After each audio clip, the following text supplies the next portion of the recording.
casting a golden hue across the small town's weathered wooden fences and the single brick church at its heart.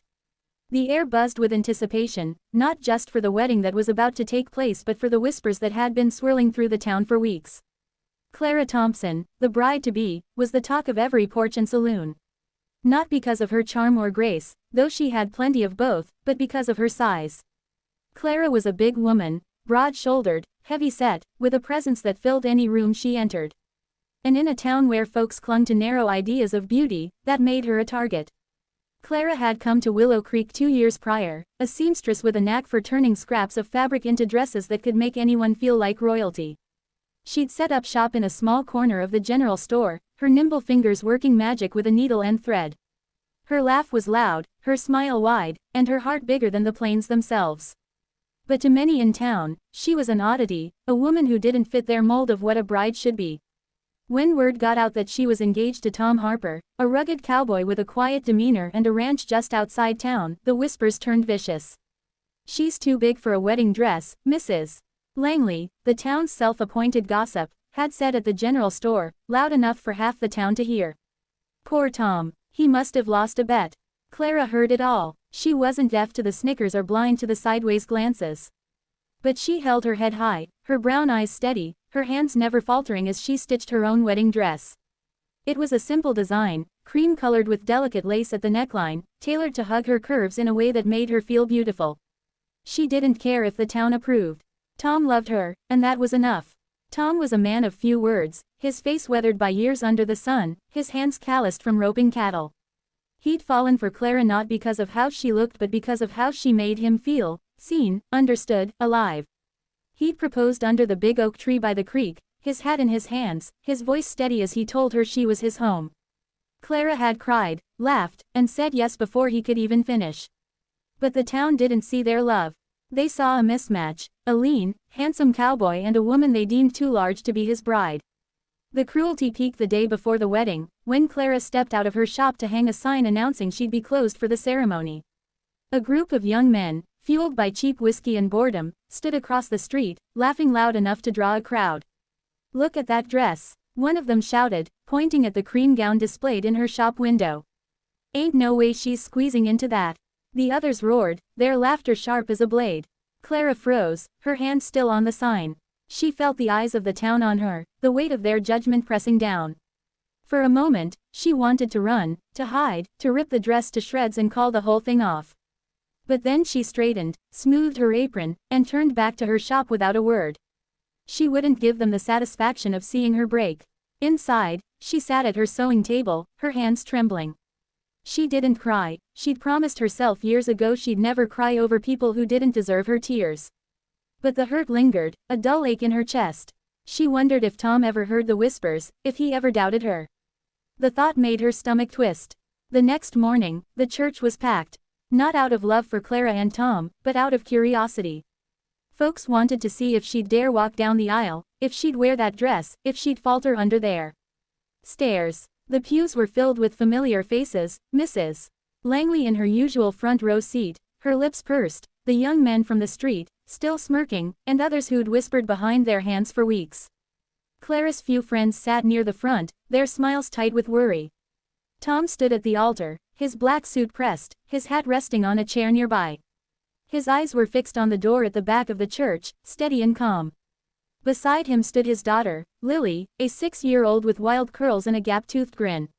Lily adored Clara. From the moment they'd met, the little girl had clung to her, enchanted by her stories and the way she'd sneak her extra cookies when Tom wasn't looking.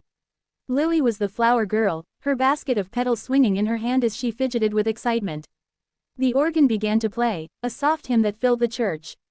The doors opened, and Clara stepped inside. The room went quiet, not the reverent hush of a wedding, but the stunned silence of a crowd caught off guard. Clara stood there, her cream dress glowing in the sunlight that streamed through the windows. The lace at her neckline framed her face, her dark hair pinned up with a single white flower. She was radiant, her chin high, her eyes locked on Tom. But the silence didn't last. A snicker broke out from the back, followed by another. Mrs. Langley coughed loudly, a sound that was more scorn than surprise. The young men from the street whispered to each other, their grins sharp. Clara's steps faltered, just for a moment. She felt the weight of every eye, every whisper, every laugh. Her hands tightened around her bouquet, the stems biting into her palms. She wanted to run, to disappear, to be anywhere but here. But then she saw Tom, his face soft with love, his eyes never leaving her. And beside him, Lily, bouncing on her toes, her smile brighter than the sun. Clara took another step, then another, her heart pounding but her resolve firm. She wouldn't let them win. She wouldn't let their cruelty steal this moment. She was halfway down the aisle when it happened. Lily broke free from Tom's side, her little boots clattering on the wooden floor. She ran toward Clara, her basket of petals forgotten, her arms outstretched. The crowd murmured, confused, as the little girl stopped in front of Clara and looked up at her with wide, shining eyes. "She's pretty, Daddy," Lily's voice rang out, clear and high, cutting through the whispers like a bell. "Clara's the prettiest bride in the whole world." The church went silent again, but this time it was different. The snickers died, the smirks faded, every head turned to the little girl, her words hanging in the air. Clara froze, her breath catching.